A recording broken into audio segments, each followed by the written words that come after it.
மூன்றாவது அத்தியாயத்தில் 14வது பகுதியை பார்த்து வருகின்றோம். இந்த பகுதியில் அமைந்துள்ள உபாசனைக்கு சாண்டில்ய வித்யா என்று பெயர் என்று பார்த்தோம். சாண்டில்ய ரிஷி இந்த உபாசனை செய்தார் அல்லது வகுத்து கொடுத்தார். ஆகவே இந்த பெயர் வந்துள்ளது. இந்த உபாசனை ஞானத்திற்கு மிக அருகில் இருக்கின்றது என்று பார்த்தோம். விஸ்வரூப தியானம் அல்லது விபூதி தியானம்தான் இந்த உபாசனை. இங்கு ஆலம்பனம் இல்லை. ஈஸ்வரன் உபாசனைக்கு எடுத்துக்கொள்ளப்பட்ட தத்துவம். அனைத்து பெருமையும் ஈஸ்வரனாக பார்த்தல். இங்கு நாம் சென்ற வகுப்பில் பார்த்த பிரசித்தமான வாக்கியம் சர்வம் கலு இதம் பிரம்ம தஜ்ஜலான் இதி சாந்த உபாசீத. சர்வம் கலு இதம் பிரம்ம, இவைகள் அனைத்தும் ஈஸ்வர சொரூபம் அல்லது பிரம்மஸ்வரூபமாக இருக்கின்றது. அந்த பிரம்மத்திற்கு கொடுக்கப்பட்ட பெயர் தஜ்ஜலான். இதனுடைய சாரம் சிருஷ்டி ஸ்திதி லய காரணம் அல்லது உபாதான காரணமாக இருக்கின்றார். அப்படி அனைத்துமாக இருக்கின்ற ஈஸ்வரன் என்ன செய்ய வேண்டும்? உபாசீத, அந்த ஈஸ்வரனை தியானிக்க வேண்டும். எந்த நிபந்தனையுடன்? சாந்தக, சாந்தக சன், ராகத்வேஷத்தை நீக்கியவனாக அமர்ந்து தியானம் செய்ய வேண்டும். நாம் தியானத்தில் அமரும் பொழுது விதவிதமான விருத்திகள் மனசில் நமக்கு வரும். அந்த விருத்திகள் வரும் பொழுது பொதுவாக மற்ற தியானங்களில் போராட்டம் இருக்கும். நாம் ஒரு ஜபத்திற்காக ஒரு நாமத்தை அல்லது ஒரு சப்தத்தை எடுத்துக்கொண்டு தியானம் செய்யும் பொழுது வேறு விருத்தி வரும் பொழுது நாம் விரும்பிய விருத்திக்கும் வந்த விருத்திக்கும் ஒரு விரோதத்தை பார்க்கின்றோம். இந்த விருத்தி வரவேண்டும் என்று அமர்கின்றோம், வேறு விஷயங்கள் வருகின்றது. ஆகவே மனதில் விருத்திக்குள் விரோதம் வரும் பொழுது தியானத்தில் அமர்ந்தாலும் பெரிய போராட்டம் மனதில் நடந்து வருகின்றது. ஆனால் இந்த தியானத்தில் நாம் எந்த விருத்திகளுடனும் போராடுவதில்லை, விரோதம் செய்வதில்லை. எந்தெந்த விருத்திகள் விஷயங்கள் வருகின்றதோ அவைகள் அனைத்தையும் ஈஸ்வரனாக பார்த்தல். பிறகு எப்படிப்பட்ட விருத்திகள் வரும் என்றால் ராகத்வேஷத்தினுடைய சம்ஸ்காரத்தின் அடிப்படையில் விருத்திகள் வரும். அவை அனைத்தும் இதம் பிரம்ம என்று ஈஸ்வரனாக பார்க்கின்ற தியானம். பிறகு அடுத்து நாம் ஆரம்பித்த கருத்து, உபனிஷத் ஒரு பண்பை இங்கு கொடுக்கின்றது. அந்த பண்புக்கு நிச்சயக, அத்தியவசாயக அல்லது இங்கு பயன்படுத்தப்பட்ட சொல் கிரதுகு. கிரதுகு என்றால் ஸ்ரத்தா. கிரதுமயக புருஷக, ஒருவன் யார் என்பது அவன் எதில் எப்படிப்பட்ட ஸ்ரத்தையுடன் கூடியவனாக இருக்கின்றானோ அப்படிப்பட்டவனாக இருக்கின்றான். இந்த கருத்தானது கீதையில் பகவான் 3 விதமாக ஸ்ரத்தையை பிரிப்பார். சாத்விக, ராஜச, தாமசம் என்று அந்தந்த குணத்தின் அடிப்படையில் இருப்பவர்களுக்கு வருகின்ற ஸ்ரத்தை என்று பிரித்து, ஒருவன் யார் என்பது அவனுடைய ஸ்ரத்தையை பொறுத்தது. பிறகு இந்த இடத்தில் உபனிஷத் என்ன சொல்கின்றது? இந்த லோகத்தில் ஒருவனுடைய வாழ்க்கை அவனுடைய ஸ்ரத்தையை பொறுத்ததைப் போல இறந்ததற்கு பிறகு செல்கின்ற லோகமும் ஸ்ரத்தையின் அடிப்படையில் அமையும். இத பிரேத்திய பவதி, பிரேத்திய இங்கிருந்து சென்றதற்கு பிறகும் அவன் எந்த லோகத்திற்கு சென்று எப்படி வாழ்கிறான் என்பதும் அவனுடைய கிரதுவினுடைய அடிப்படையில், நிச்சயத்தினுடைய அடிப்படையில். ஆகவே கிரதுகு கர்த்தவ்யக, நிச்சயமானது செய்யப்பட வேண்டும், ஏதாவது ஒரு நிச்சயம் செய்ய வேண்டும் என்று இங்கு சொல்லப்படுகின்றது. பலருக்கு வாழ்வில் தான் எதையாவது ஒரு முடிவை எடுப்பதற்கு ஒரு பயம், ஏதாவது தப்பு வந்து விடுமோ என்று. இப்போ முடிவு எடுக்காமலே இருப்பார்கள். அது முடிவை தவறாக எடுத்து அதனால் வருகின்ற விளைவை விட சில சமயங்களில் முடிவை எடுக்காமல் இருப்பதனால் வருகின்ற விளைவு அதைவிட மோசமாக அமையலாம். நாம் ஒரு தவறான முடிவெடுத்தால் சில கஷ்டங்கள் வரத்தான் போகும். அதை சந்திக்க தயார் என்று விட்டால் முடிவு எடுப்பது நல்லது. எந்த முடிவும் எடுக்காமல் சஞ்சலமாகவே இருத்தல் என்பது தவறான முடிவை எடுப்பதை விட தவறு என்று சொல்லப்படுகிறது. ஆகவே சில முடிவுகளெல்லாம் அந்த காலத்தில் உடனடியாக எடுத்தாக வேண்டும். அந்த புத்தி, நிச்சயம் செய்கின்ற புத்தி இங்கு சொல்லப்படுகின்றது. இதெல்லாம் நம்ம ப்ராக்டிக்கலாக சிலரோட பார்க்கும் பொழுது தெரியும். எந்த முடிவையும் எடுக்க மாட்டார்கள், தானும் எடுக்க மாட்டார்கள், நம்மையும் எடுக்க விட மாட்டார்கள். அப்படி அந்தரத்திலேயே இருப்பது அவர்களுக்கு பழக்கம். ஆனால் உபனிஷத் என்ன சொல்கின்றது? நமக்கு ஒரு புத்தி வர வேண்டும். என்ன புத்தி? நிச்சயம் செய்கின்ற புத்தி வர வேண்டும். இதுதான் என்கின்ற புத்தி வர வேண்டும். இங்கும் அந்த சஞ்சலமற்ற மனம் இருக்க வேண்டும் என்பது ஒரு பண்பாக கூறப்படுகின்றது. இது புத்தியில சஞ்சலமற்ற நிலை. சாந்தக என்பது மனதில் சஞ்சலமற்ற நிலை. ராகத்வேஷத்தை குறைக்கும் பொழுது மனதுக்குள் சஞ்சலமில்லை. இதுதான் என்று ஒரு நிச்சயத்தை எடுத்து வாழ்க்கையை தொடரும் பொழுது புத்தியில் சஞ்சலம் இல்லை. நம்ம இதை நம்முடைய வாழ்க்கையில் அல்லது பலருடைய வாழ்க்கையில் பார்க்கலாம்.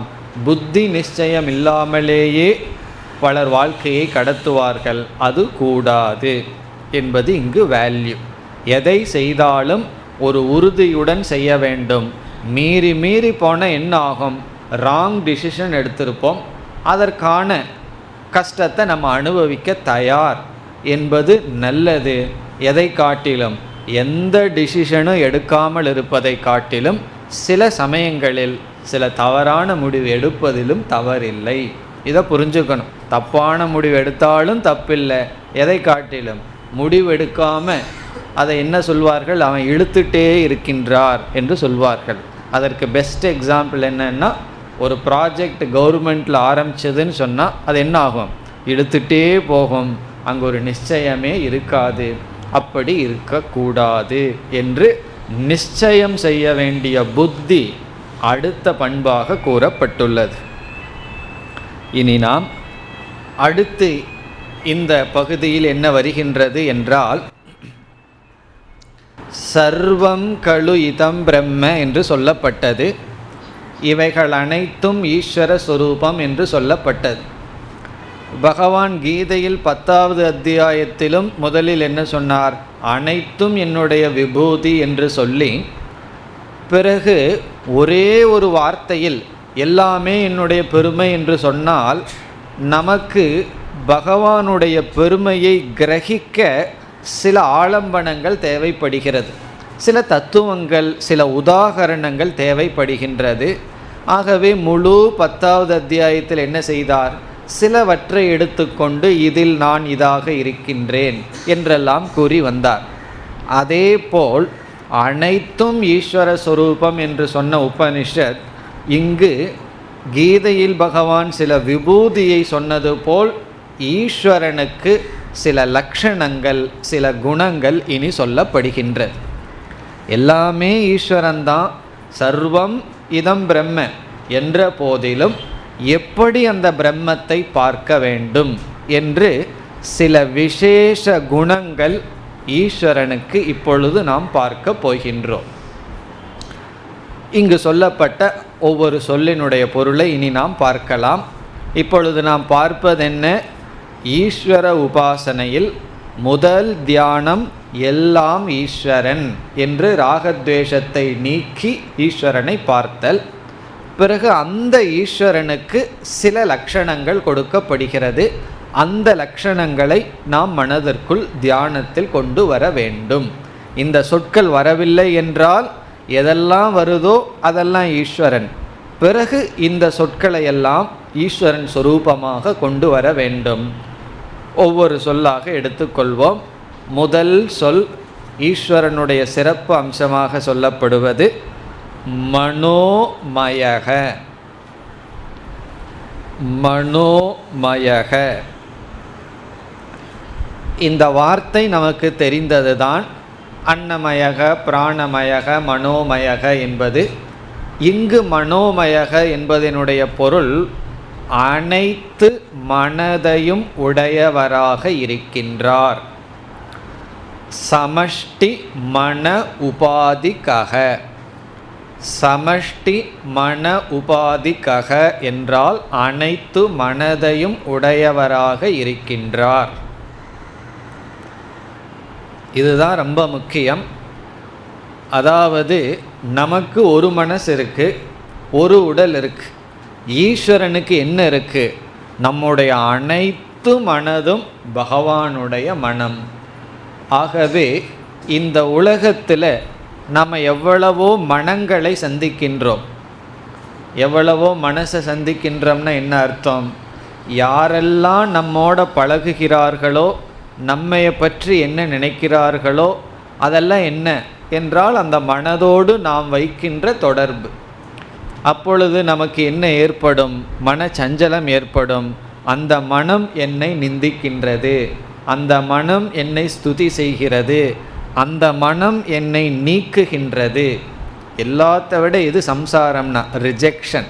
என்னை அக்செப்ட் பண்ணல, அவன் என்னை ஏற்றுக்கொள்ளவில்லை, அவன் என்னை ஏற்றுக்கொள்கின்றான் என்று இந்த மனதோடு நாம் விவகாரம் வைத்து இது வேறு மனம், அது வேறு மனம் என்றெல்லாம் சொல்கின்றோம். இப்போ இந்த இடத்துல என்ன தியானம் என்றால், எல்லா மனமும் ஈஸ்வரனுடைய மனம். ஒரு மனம் நம்ம அக்செப்ட் பண்ணால் அந்த மனதில் இருக்கிற ஈஸ்வரன் நம்மை ஏற்றுக்கொண்டார். இனியொரு மனம் நம்மை ரிஜெக்ட் பண்ணால் அந்த மனதில் இருக்கிற ஈஸ்வரன் ரிஜெக்ட் செய்கிறார், நம்மை நீக்குகின்றார் என்று யாருடனெல்லாம் விவகாரம் பண்ணுறோமோ, யாரெல்லாம் நம்மிடத்தில் விவகாரம் செய்கிறார்களோ அதெல்லாம் ஈஸ்வரன் என்னிடம் விவகாரம் செய்கின்றார். இப்போ எல்லா மனதையும் ஈஸ்வரனுடைய மனதாக நான் பார்க்கின்றேன். அப்படி பார்த்தா ராகத்வேஷம் இருக்குமா என்றால் இருக்காது. அப்படி ராகத்வேஷம் வந்தால் ஈஸ்வரன் இடத்துல தான் வரும். லோக்கலில் யார் இடத்துலையும் ராகத்வேஷம் வராது. அது பரவாயில்ல, அது ஒரு பக்தியில் ஒரு அங்கம். பகவானிடம் விருப்பும் பகவானிடம் வெறுப்பும் வைத்தால் அது ஒரு விதமான பக்தி தான். இப்போ என்ன ஆகுதுன்னா, உண்மையிலேயே ராகத்வேஷத்தையே நம்ம பக்தியாக கன்வெர்ட் பண்ணுறோம். இந்த உபாசனையில் நமக்குள்ள விருப்பு வெறுப்பு இருக்குது, அந்த விருப்பு வெறுப்பு நீங்க மாட்டேங்குது. ஏதோ ஒரு இடத்துல அந்த விருப்பு வெறுப்பை மாற்றணும். என்ன செய்யறதுன்னா, ஈஸ்வரனை விருப்பு வெறுப்புக்கு ஆலம்பனமாக வச்சுட்டோம் அப்படின்னா விருப்பு வெறுப்பையும் நம்ம வெளிப்படுத்துகிறோம், அதே சமயத்தில் அது பக்தியாக மாறுகின்றது.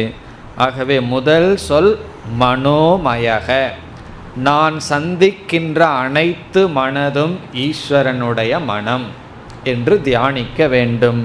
எப்பொழுதெல்லாம் மற்றவங்க மனதினால் நம்ம கஷ்டப்படுறோமோ அப்பொழுதெல்லாம் இந்த எண்ணம் வர வேண்டும். ஆனால் என்ன ஆகுது, இந்த எண்ணம் கஷ்டப்பட்டதுக்கு அப்புறம் வருது. எவ்வளோ துக்கப்படணுமோ துக்கப்பட்டு முடிஞ்சுடனே ஆமாம் இப்படி ஒரு சொல் இருக்கே மனோமயக என்று வருகிறது. அது கஷ்டப்படுறதுக்கு முன்னாடி வர்றதுனுடைய அர்த்தம் என்ன? அதுதான் இந்த அறிவு நமக்குள்ள நிலை பெறுகிறது என்பதை காட்டுகிறது. இப்போ முதல் சொல் மனோமயக. இரண்டாவது சொல் பிராணசரீரக. பிராணசரீரக என்றால் அனைத்து சூக்ஷ்ம சரீரமும் ஈஸ்வரனுடைய சூக்ஷ்ம சரீரம். பிராணக என்பது இங்கு சூக்ஷ்ம சரீரத்தை குறிக்கின்றது. பிராணசரீரக என்றால் அனைத்து சூக்ஷ்ம சரீரத்தையும் கொண்டுள்ளவர். மனத்தை மட்டும் கொண்டுள்ளவர்னு சொன்னால் அவன் என்ன முறைச்சி பார்க்குறான்னு சொல்லிடுவான். மனசுக்குள்ளே என்னமோ நினச்சிக்கிட்டோம், என்னை வெறுப்பாக பார்க்கின்றான். அப்போ பார்க்கிறது வேற தானே, அதுவும் ஈஸ்வரன்தான். என்னை அன்பாக பார்க்கின்றான், அதுவும் ஈஸ்வரன்தான். அப்படி 5 ஞானேந்திரியம், 5 கர்மேந்திரியம், 5 பிராணன், பிறகு 4 அந்தக்கரணங்கள், இவைகள் எல்லாம் ஈஸ்வரனுடைய சொரூபம் என்று சமஷ்டி சூக்ஷ்ம சரீரமாக இருப்பவர் ஈஸ்வரன். இப்படி ஒரு பொருள். பிறகு இந்த இரண்டுக்கு இனியொரு பொருளும் உண்டு. எனக்குள் மனதாகவும் என்னுடைய சூக்ஷ்ம சரீரமாகவும் ஈஸ்வரன் இருக்கின்றார் என்றும் ஒரு பொருள் கொள்ளப்படுகிறது. இப்போ மனோமயகனா சமஷ்டியை விட்டுட்டு என்னுடைய மனதே ஈஸ்வரனாக இருக்கிறார். நான் என் ஆத்மஸ்வரூபம் ஈஸ்வரன்கிறது பிரம்ம திருஷ்டியா. என்னுடைய மனசு அனாத்மா இருக்கே, அதுவும் ஈஸ்வரன்தான். எல்லாமே ஈஸ்வரன்னு சொன்னால் இந்த மனசு எல்லாம்ங்கிறதுக்குள்ளே வருகிறதல்லவா. அப்போ என்ன செய்கிறோம், இனியொரு மனசு எப்படியோ இருக்கட்டும், அதனால் நம்ம பாதிக்கப்படுவதில்லை. நம்ம எதனால் பாதிக்கிறோம், நம்ம மனசுனால தான் நம்ம பாதிக்கப்படுறோம், நம்ம சூக்ஷ்ம சரீரத்தினால தான் நம்ம பாதிக்கப்படுறோம். ஆகவே இந்த மனம், இந்த சூக்ஷ்ம சரீரம் நான் அல்ல, ஈஸ்வரன். இப்போ நம்ம மனசையே என்ன சொல்கிறோம், இது ஈஸ்வரனுடைய மனம், நம்முடைய சூக்ஷ்ம சரீரம் ஈஸ்வரனுடைய சூக்ஷ்ம சரீரம். அப்படி ஒரு பொருள். இனி அடுத்ததாக பாரூபக. பாரூபக, பாரூபக. பா என்றால் பிரகாசம், பாரூபக என்றால் ஒளிமயமானவர், பிரகாசஸ்வரூபமானவர். பாரூபக இது எதை குறிக்கின்றது என்றால் ஜட தத்துவங்களுக்குள் பிரகாச ரூபமாக இருக்கின்றார். எங்கெல்லாம் ஒரு பிரகாசம் இருக்கோ அந்த பிரகாசமெல்லாம் ஈஸ்வரனுடைய பிரகாசம். நக்ஷத்ராணாம் அகம் சசிஹி என்று பகவான் சொன்னார். பிரகாசத்தை கொடுக்கறதுக்குள்ளே நான் சந்திரனாக இருக்கின்றேன், சூரியனாக இருக்கின்றேன், ஆதித்யானாம் அகம் விஷ்ணுகு என்றெல்லாம் பிரகாசஸ்வரூபத்தை பகவான் சொன்னது போல் பாரூபக எங்கெல்லாம் ஒரு பிரகாசத்தை பார்க்குறோமோ அது ஈஸ்வர ஸ்வரூபம். அடுத்த சொல் சத்திய சங்கல்பக. சத்திய சங்கல்பக சாதாரண வழக்கில் அவன் ஒரு சத்திய சங்கல்பன் என்று சொல்வோம். அதனுடைய அர்த்தம் என்ன, அவன் எதை சங்கல்பம் பண்ணுறானோ அதை நடத்தி காட்டுவான் என்பது பொருள். நான் நினைத்ததை முடிப்பேன் அப்படியெல்லாம் சொல்கிறாங்கல்லவா.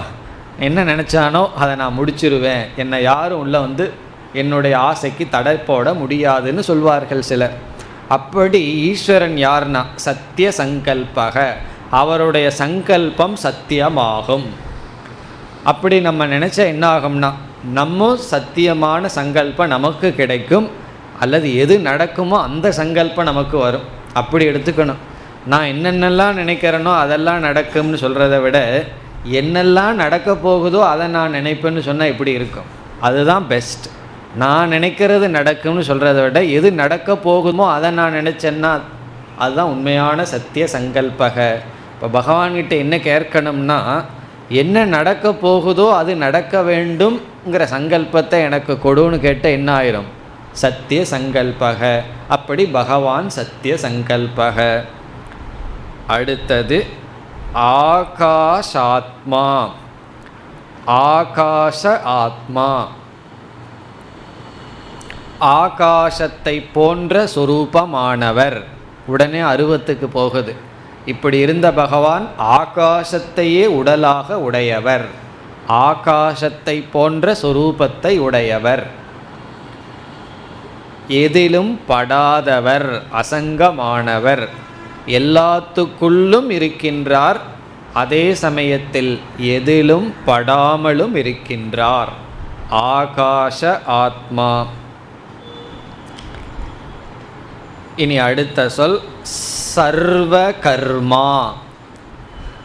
சர்வ கர்மா,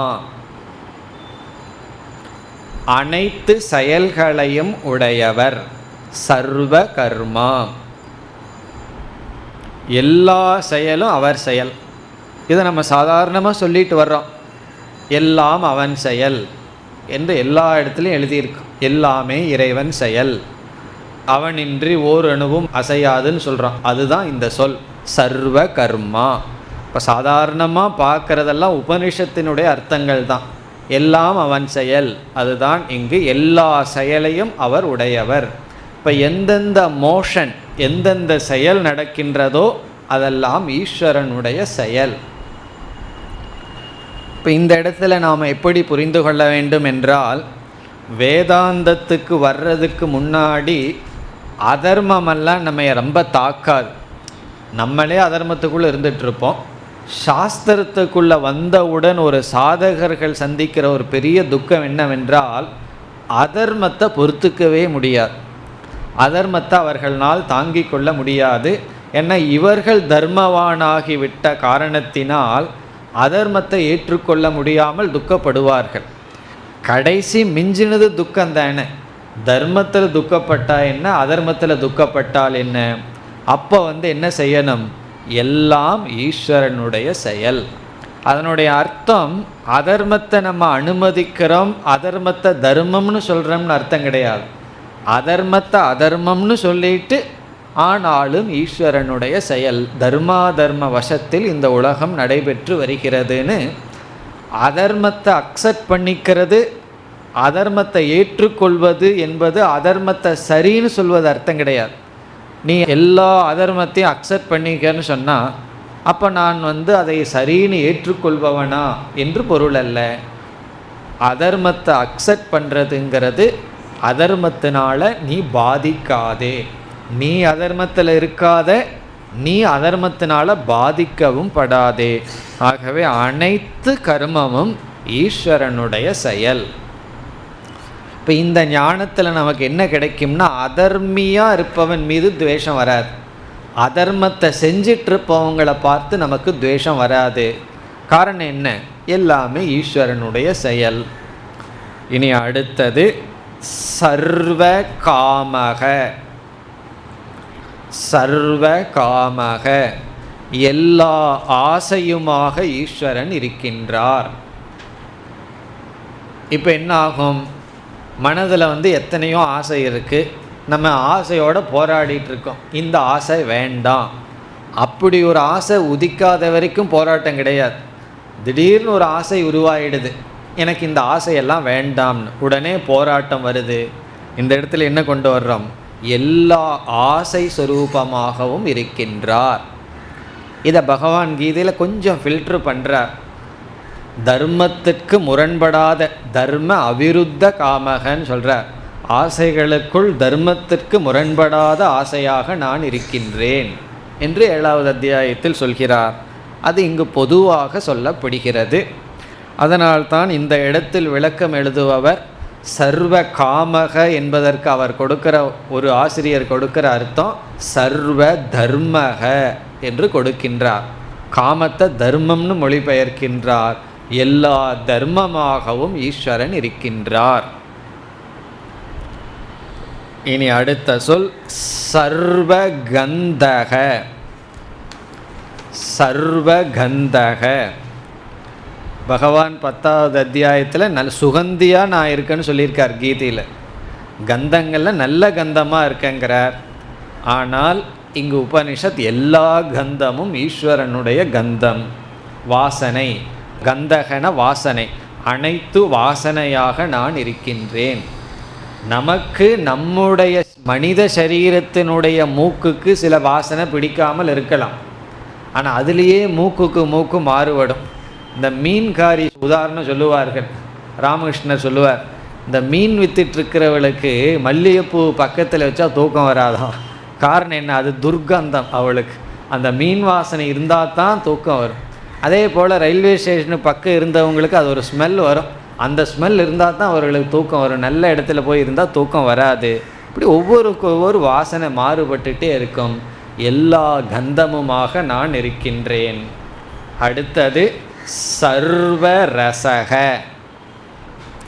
எல்லா ரசமுமாக நான் இருக்கின்றேன். இதெல்லாம் கொஞ்சம் கவனமாக படிக்கணும். இல்லைன்னு சொன்னால், நான் விதவிதமாக சமைச்சு ஏன் சாப்பிட்றேன்னு சொன்னால், பகவான் எல்லா ரசமுமாக இருக்கார். அதனால் என்னென்னா விதவிதமாக மீன் ரசம், ஆடு ரசம், எல்லா ரசத்தையும் நான் சாப்பிட்றேன்னு சொல்லிவிடக்கூடாது. என்னென்ன ரசம் சுவை இருக்கோ அந்த சுவையெல்லாம் பகவானுடைய சொரூபம். அதனால் என்னன்னா, வாய்க்கு சுவையானது ஒன்று உள்ளே போயிடுதுன்னா யார் ஞாபகம் வரணும்? அந்த இட்லி தோசை சாம்பார்லாம் ஞாபகம் வரக்கூடாது, பகவான் ஞாபகம் வந்துடணும். என்னன்னா, இந்த சுவையாக அந்த பகவான் இருக்கின்றார். சர்வ ரசக. இதிலிருந்து என்ன தெரிகிறதுனா, சாதாரண நம்முடைய ஒவ்வொரு அனுபவத்திலையும் பகவானை கொண்டு வந்து அந்த போக்கியம் போகங்கிற புத்தியை மறைச்சு ஈஸ்வரனை நாம் இங்கு கொண்டு வருகின்றோம். சர்வ ரசக. இப்போ இப்படியே உபனிஷத் சொன்னால் இங்கு முடிவதுனா, இதம் சர்வம் இதம், அடுத்த சொல் சர்வம் இதம் என்றால் இவைகள் அனைத்தும் அப்யாத்தக. அப்யாத்தக என்றால் வியாபித்து இருக்கின்றார். அப்யாத்தக. சிலதெல்லாம் உபனிஷத்து வார்த்தையே நம்ம மனசில் வச்சுக்குவோம். இந்த டிரான்ஸ்லேஷன் இதெல்லாம் வேண்டாம். சில வார்த்தைகள் அப்படியே உபனிஷத்து வார்த்தையை வச்சுட்டு அர்த்தத்தை தெரிஞ்சுட்டு தியானிப்போம். அதனால தான் இந்த வார்த்தைகளே கூறப்படுகின்றது. சர்வம் இதம் அப்யாத்தக, இவை அனைத்தையும் வியாபிப்பவர். இந்த உலகத்தில் என்னென்னலாம் இருக்கோ அனைத்திலும் வியாபித்து இருப்பவர். இவ்விதம் கூறிக்கொண்டு வந்தவுடன் நம்ம அப்படியே மறந்துடுவோம் நிர்குண பிரம்மத்தை. அப்போ ஈஸ்வரனுக்கு நம்ம போல கை கால்கள் வாய் இதெல்லாம் இருக்குமா? அடுத்த இரண்டு சொல். அடுத்த சொல் அவாக்கி. அவாக்கி வாகிந்திரியம் அற்றவர். வாகி என்றால் வாக்கை உடையவர், அவாக்கி என்றால் வாக்கு அற்றவர். இது 10 இந்திரியம் அற்றவர் என்பதை குறிக்கின்றது. 10 இந்திரியமும் அற்றவராக இருக்கின்றார். அவருக்கு 10 இந்திரியம் இல்லை, ஆனால் 10 இந்திரியத்தில் எதெல்லாம் அனுபவிக்கிறோமோ அது அவராக இருக்கின்றார் என்பது பொருள். பிறகு கடைசி சொல் அநாதரக. அநாதரக இதனுடைய பொருள் துக்கமற்றவர், துயரமற்றவர், துக்கரகிதக. அநாதரக. இனியொரு பொருளும் உண்டு, குழப்பமற்றவர், சங்கடமற்றவர். இது ஏன் சொல்லப்படுது என்றால், எல்லாருடைய மனசு ஈஸ்வரனுடைய மனசுன்னு சொன்னால் ஒவ்வொரு மனசுலையும் கொஞ்சம் கொஞ்சம் குழப்பம் இருக்குது. இப்போ ஈஸ்வரனுடைய குழப்பம் எப்படி இருக்கும்னா, அவர் தான் பெரிய குழப்பவாதியாக இருப்பார். காரணம் என்ன?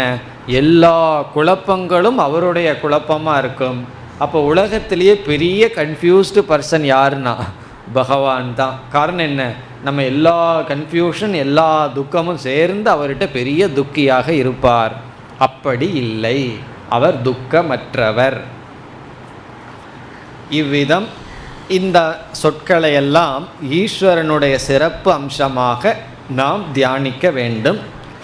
அதற்கு பிறகு இறுதியாக இந்த பகுதியில் என்ன வருகிறது என்றால், அந்தர் ஹிருதயத்தில் அணுவை காட்டிலும் அணுவாகவும் பிருத்திவியை காட்டிலும் மேலாகவும் அந்த ஈஸ்வரன் இருக்கின்றார் என்று சொல்லப்படுகிறது. நம்ம ஹிருதயத்துக்குள்ள அணுவுக்கும் அணுவாகவும் இந்த பூமிக்கும் மேலாகவும் அனோரணியான் மகதோ மகியான் என்ற உபனிஷத்தினுடைய கருத்து இங்கு வருகின்றது. ஆனால் இந்த இடத்தில் வேதாந்தம் இல்லை, இருப்பினும் நிர்குண பிரம்மத்தினுடைய சொரூபம் கூறப்படுகின்றது. நிர்குண பிரம்ம சொரூபமானது கர்மகாண்டத்துக்குள்ளே வந்தால் அது ஒரு அலங்கார வாக்கியமாக தான் இருக்கும். அது உபனிஷத்துக்குள்ளே வந்தால் தான் அது விசார வாக்கியம். ஆகவே இங்கு நிர்குண பிரம்மத்தினுடைய சொரூபத்தை கூறி இந்த 14வது பகுதி முடிவடைகின்றது. 3வது அத்தியாயத்தில் 19 செக்ஷன், அதில் 14வது செக்ஷனை இதோடு நாம் முடிக்கின்றோம். இதில் வருவது சாண்டில்ய வித்யா, மிக முக்கியமான உபாசனை. இனி அடுத்தது 15வது செக்ஷன், 15வது பகுதிக்கு வருகின்றோம். இங்கு வருவது விராட் உபாசனம். விராட் உபாசனம். இங்கு ஒரு விதமான கற்பனை செய்யப்படுகின்றது. விராட் ஒரு நிதியாக கற்பனை செய்யப்படுகிறது. விராட் கோஷரூபேன விராட் உபாசனம். கோஷக என்றால் ஒரு நிதி, நிதி என்றால் தமிழ் சொல்லில் புதையல், ஒரு புதையலாக கற்பனை செய்யப்படுகின்றது. கோஷரூபேன விராட் உபாசனம். இந்த காலத்துல எல்லாம் யாருக்கு எந்த புதையலும் கிடைக்காது. அந்த காலத்துல எல்லாம் புதையல்ங்கிறது ரொம்ப பிரசித்தமானது. அதாவது செல்வந்தர்கள் அல்லது அரசர்கள் அதிக செல்வத்தை சேர்த்து விட்டால் அதை எங்கு வைத்து பாதுகாப்பார்கள்? இப்பெல்லாம் அந்த சேஃப் லாக்கர் இருக்கு, பாதுகாத்துட்டு இருக்கோம். அந்த காலத்தில் எப்படி பாதுகாப்பார்கள் என்றால், தங்க நாணயங்களாக மாற்றி அதை பானையில் வைத்து அதை நன்கு மூடி பூமியில் புதைத்து வைத்து விடுவார்கள். பூமிக்குள்ளே தங்க நாணயங்கள் எல்லாம் பானையில் இருக்கும். அந்த பானை பூமிக்குள்ளே எத்தனை வருஷம் இருந்தாலும் அப்படியே இருக்கும். தங்க நாணயத்தை உள்ளே வச்சு சில ரசாயன பொருளோடு வைத்து விடுவார்கள். இது யார் செய்வா? சம்பாரிச்சவன் செய்வான். அவன் நினைப்பான், இப்போவே மகன்கிட்ட சொல்லிவிட்டு என்ன பண்ணிடுவான், அவன் எடுத்துகிட்டு போயிடுவான்னு சொல்ல மாட்டார். சாகர சமயத்தில் பையன்கிட்ட சொல்லலான்னு. இவன் பையன்கிட்ட சொல்லட்டுன்னு யமதர்மராஜா காத்துட்ருப்பாரான்னா திடீர்னு எடுத்துகிட்டு போயிடுவார். பையன்கிட்ட சொல்ல முடியாது. அல்லது மரணப்படுக்கையில் வெடுக்கும்போது என்ன ஓடிட்டுருக்கு, வாயெல்லாம் வராது.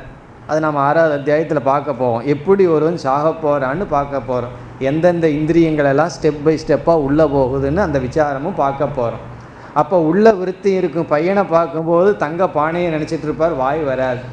அப்போ என்ன ஆகும்னா, அந்த நிதி அவருக்கு மட்டும் தெரியும் எங்கே இருக்குதுன்னு சொல்லி. பிறகு அவனுடைய சந்ததிக்கு அது கிடைக்காது. யாராவது ஒரு நாள் எதையாவதுக்காக குழியை தோண்டும் போது அவருக்கு அந்த புதையல் கிடைச்சிடும். அப்போ அவர்கள் இந்த காலத்தில் லாட்ரி சீட்டு கிடைச்சி பணக்காரன் ஆகிறது போல் ஒரு ஜெனரேஷனில் யாருக்கு செல்வம் வரும்னா புதையல் சில பேர்த்துக்கு கிடைக்கும். அதுக்கும் ஜோதிடமெல்லாம் பார்ப்பார்கள், உனக்கு புதையல் கிடைக்கிற ராசி இருக்குது. இப்போல்லாம் எந்த ஜோதின்னு அப்படி சொல்ல முடியாது. அப்படி ஒரு புதையல் கிடைக்கும். அதில் பானையில் தங்கங்களெல்லாம் இருக்கும். இது அந்த காலத்தில் இருந்த கான்செப்ட். அதனுடைய நோக்கில் இங்கு ஒரு கற்பனை செய்யப்படுகிறது. இங்கு என்ன கற்பனை என்றால், பானையினுடைய மேல் பகுதி இந்த பிருத்திவி, இந்த பூமி தான் பானையினுடைய மேல் பகுதி. பானையினுடைய கீழ்ப்பகுதி, மேல் பகுதி அல்ல, பானையினுடைய அடிப்பகுதி இந்த பிருத்திவி. பிறகு பானையினுடைய மூடி மேல் பகுதி சொர்க்கலோகம். சொர்க்கலோகம்தான் பானையினுடைய மேல் பகுதி. பானையினுடைய கீழ்ப்பகுதி என்னவென்றால் இந்த பூமி. பிறகு சில பானை பெருசாக இருக்கும், சில பானை சின்னதாக இருக்கும், அவன் சம்பாரித்ததை பொறுத்து. 10 திக்குகளும் பானையில் உள்ள ஸ்பேஸ், இடம். அப்போ இது எவ்வளோ பெரிய நிதின்னு பாருங்கள். பானையினுடைய மேல் பகுதி சொர்க்கலோகம், பானையினுடைய கீழ்ப்பகுதி பூமி. இந்த பூமிக்கும் சொர்க்கத்துக்கும் இடையில் இருக்கிற 10 திக்குகளும் பானைக்குள் இருக்கின்ற இடம்.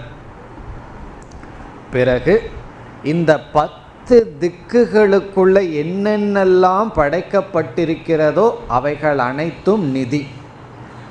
பூமிக்கும் சொர்க்கத்துக்கு என்னென்னலாம் இருக்கோ அவைகளெல்லாம் நிதி.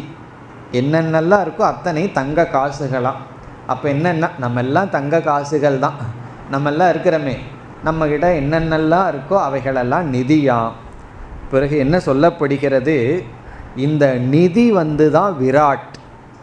இந்த விராட், இந்த பானை ஜீவர்களுடைய கையில் போகத்துக்காக கொடுக்கப்பட்டுள்ளது. இந்த அகில பிரபஞ்சமும் விராட் ஒரு நிதி போல நமக்கு போகத்துக்காக கொடுக்கப்பட்டுள்ளது. இப்போ இந்த பானை யாருக்கு கொடுக்கப்பட்டுள்ளது? யாராவதுக்கு இந்த பானை கிடைக்கும் அல்லவா? பானை உள்ளேயே இருந்தால் ஒரு பயனும் இல்லை, யாராவது கையில் இந்த பானை அகப்படும். அப்படி இந்த விராட்டுங்கிற பானை எல்லா ஜீவர் கையிலும் போகத்திற்காக கொடுக்கப்பட்டுள்ளது என்று இந்த விராட்டை நாம் அனுபவிக்கின்றோம். அதாவது நம்ம தான் அனைத்துக்கும் ஓனராக. இந்த உலகத்தில் எதையெல்லாம் பார்க்குறோமோ அதுக்கு நம்ம தான் ஓனர். நம்ம அதுக்கு ஓனர்னு என்ன, அதை நாம் அனுபவிப்பவர். அது ஒரு கவிஞர் ரொம்ப அழகாக எழுதுகின்றார். அதாவது எதை நமக்கு சொந்தம், எது நம்ம ஓனராக இருந்தால் அதுதான் நமக்கு சொந்தம், அதைத்தான் நம்ம அனுபவிப்போம். சொந்தம் இல்லாததை நம்ம அனுபவிக்க மாட்டோம். பக்கத்தில் ஒரு வீடை பார்க்குறோம், அந்த வீடு எப்போ அதிலிருந்து சந்தோஷத்தை அடைப்போம்?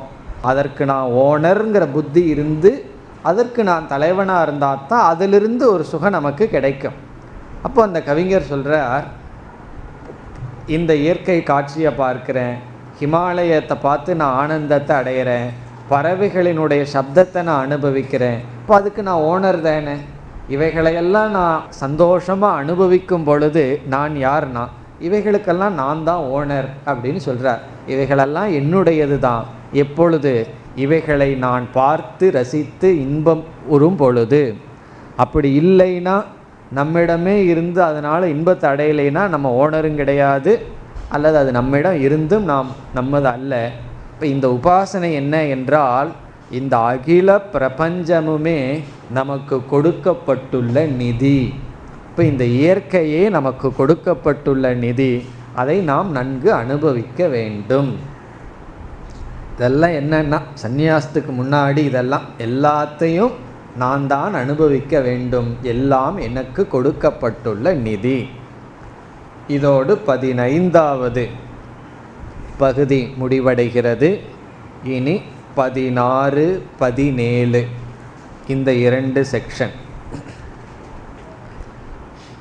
3வது அத்தியாயத்தில் 16, 17 இந்த 2 பகுதியில் நம்முடைய வாழ்க்கையையே ஒரு யஜ்ஞமாக கற்பனை செய்யப்படுகிறது. நம்முடைய வாழ்க்கையே, லைஃபே ஒரு யஜ்ஞம், ஒரு யாகமாக கற்பனை செய்யப்படுகிறது.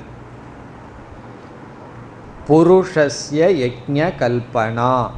புருஷஸ்யன மனிதனுடைய வாழ்க்கை ஒரு யாகம். ஒரு யஜ்ஞம் செய்கிறோம் என்றால், இந்த இடத்துல யஜ்ஞம்னா வழிபாடு, பூஜை.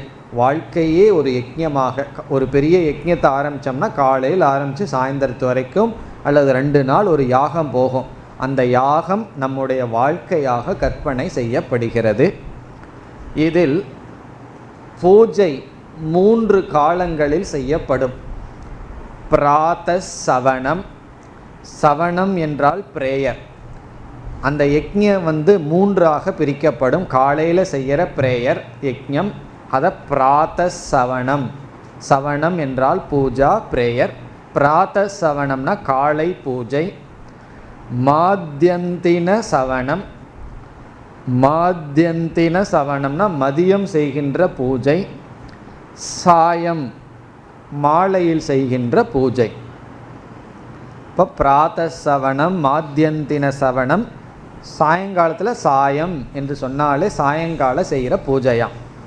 இப்படி 3 பூஜை சேர்ந்து யஜ்ஞத்தில் இந்த 3 பூஜை அடங்குகிறது.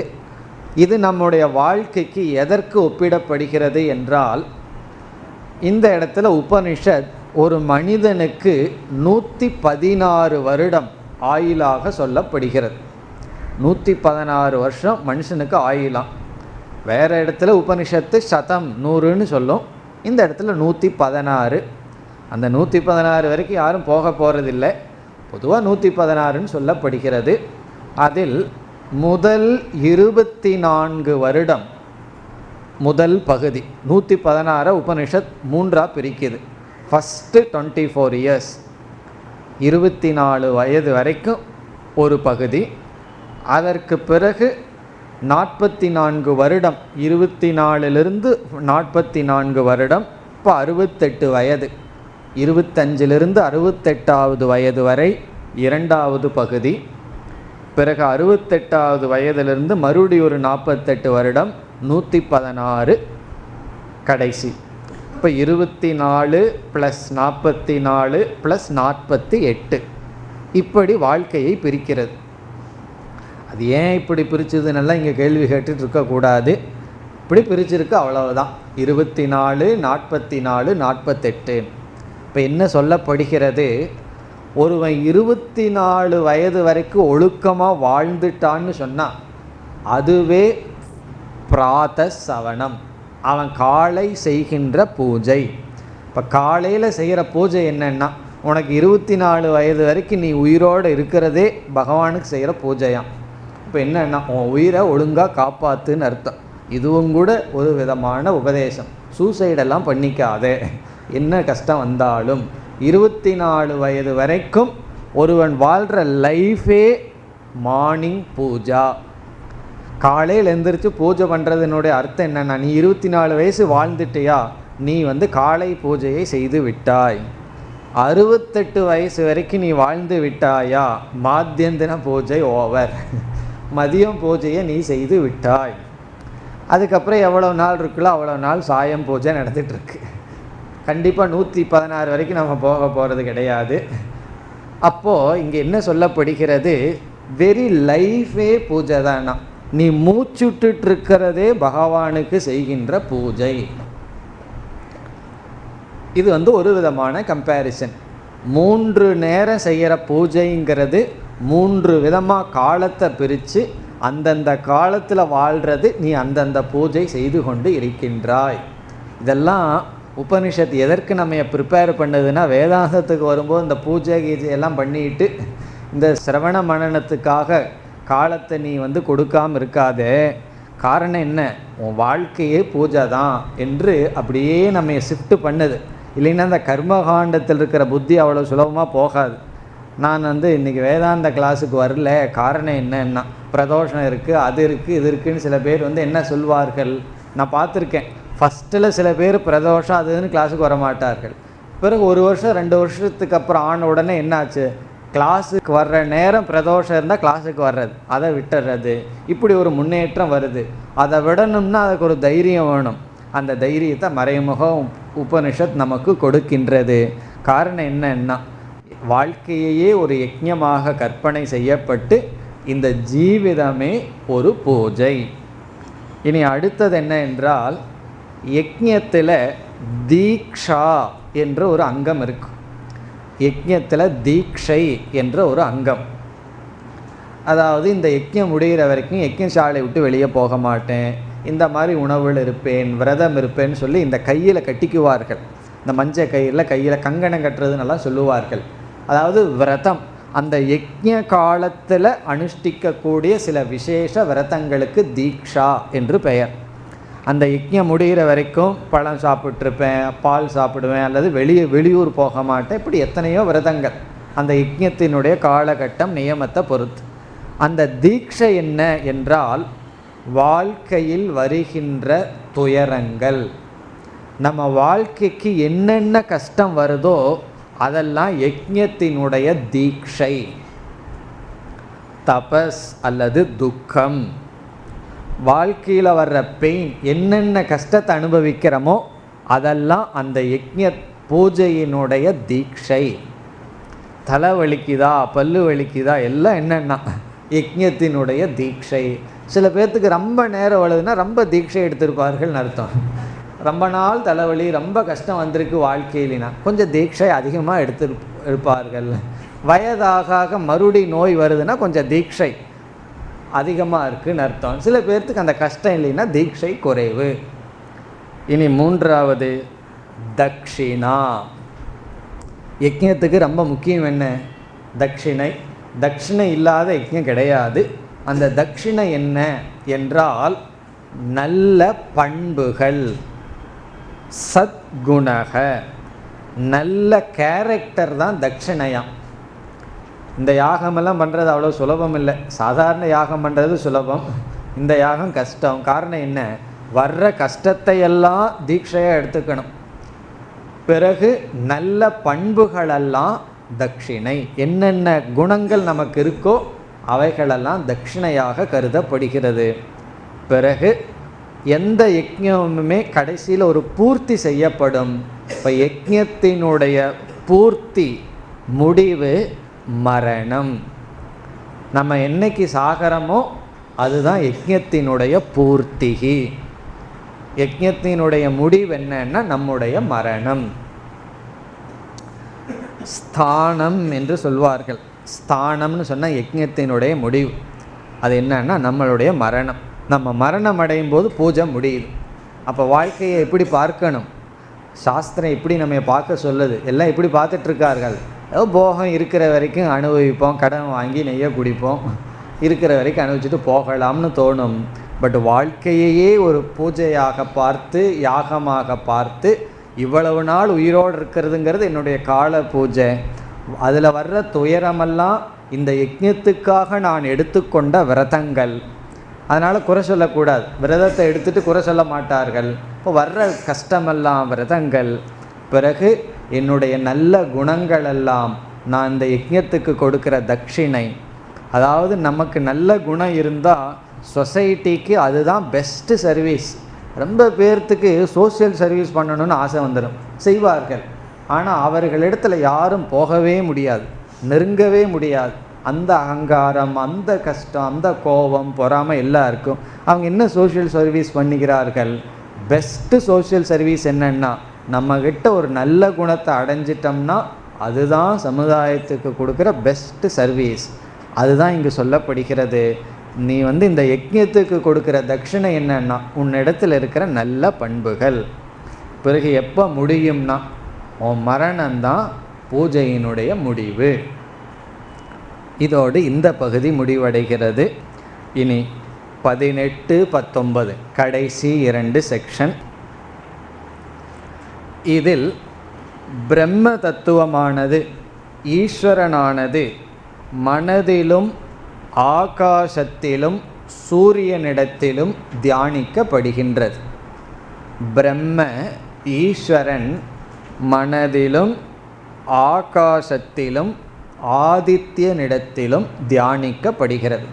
மனோ பிரம்மேத்யுபாசீத, மனதை பிரம்மன் என்று உபாசிக்க வேண்டும்.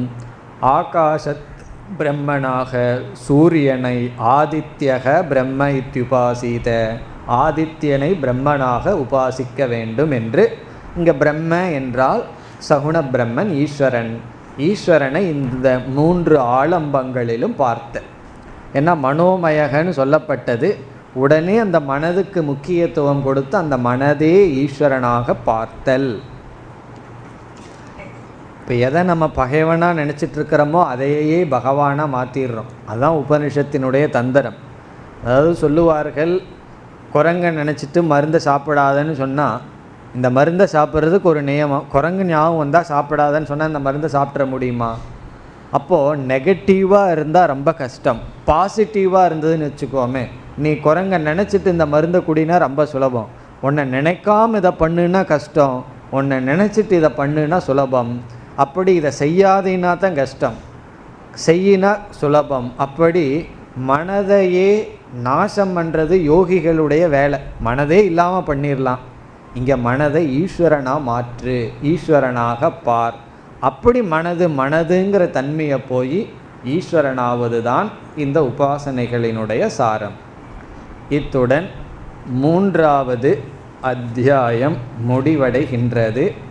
இனி நாம் 4வது அத்தியாயத்திற்கு செல்கின்றோம். 4th chapter. இதில் 17 செக்ஷன், 17 பகுதிகள் இருக்கின்றன. இப்பொழுது அதில் முதல் 3 செக்ஷன், முதல் 3 பகுதியின் சாரத்திற்கு வருகின்றோம். 17 பகுதியில் முதல் 3. இங்கு வருகின்ற உபாசனைக்கு சம்வர்க வித்யா என்று பெயர். சம்வர்க வித்யா. சா இம் வா இர்கக சம்வர்கக சம்வர்க வித்யா. சம்வர்க வித்யா என்பது பெயர்.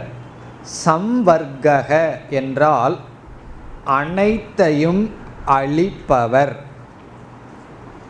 அனைத்தையும் அழிப்பவர். உபசம்ஹார ஹேதுஹு மிருத்யுஹு என்று பொருள். அனைத்தையும் நாசம் செய்பவர் சம்வர்க வித்யா.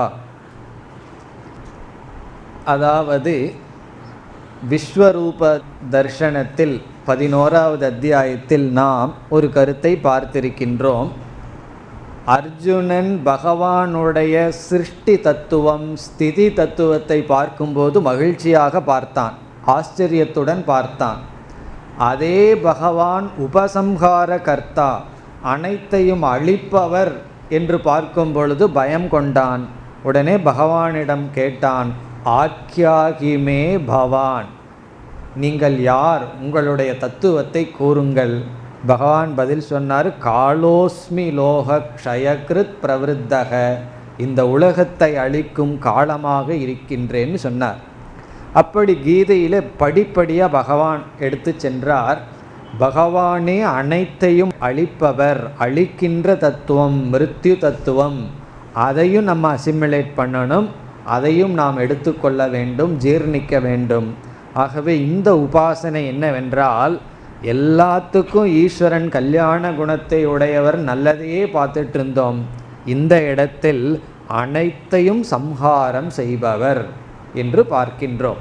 இதெல்லாம் ப்ரிப்பரேஷன், ஞானத்துக்கு உபனிஷத் நமக்கு செய்கின்ற ஒரு படி.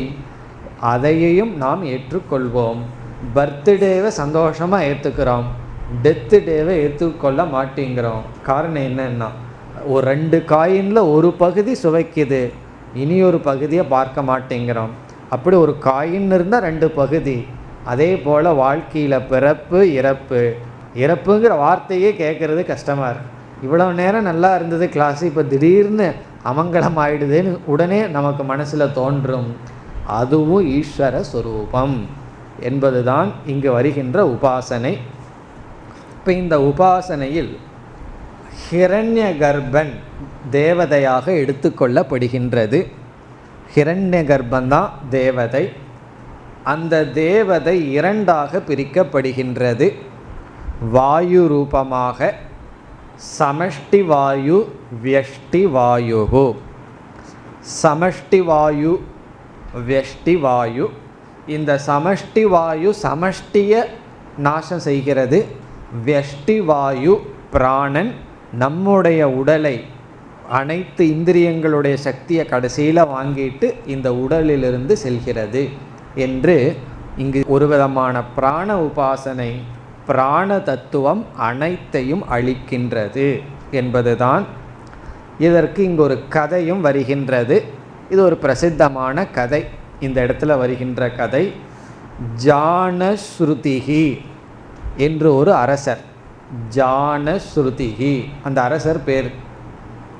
இந்த ஜானஸ்ருதிகிங்கிற அரசர் பகுதாயி, பகுதாயின்னா தானமெல்லாம் ரொம்ப செய்து பிரசித்தி அடைந்துள்ளார்.